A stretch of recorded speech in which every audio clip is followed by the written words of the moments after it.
Videonu təcili seyv edirik, çünki baxanda belə ağzımızı sulandıracaq möhtəşəm bir ləzzət.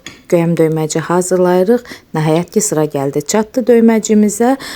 Nə qədər ki, sezonu keçməyib, siz də alın, siz də hazırlayın. 1 kilo göyəmi qəşəng-qəşəng doğrayıram.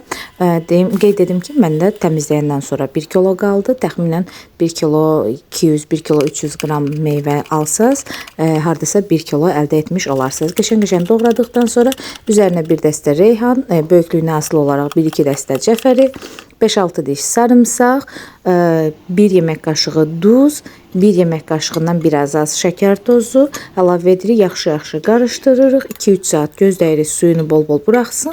Daha sonra isə bankalara doldurub qapağını örtülü bir şəkildə qazana soyuq su əlavə edib 25 dəqiqə qaynadırıq. Qaynatdıqdan sonra ağzını presləyib sərin bir yerdə saxlayırıq.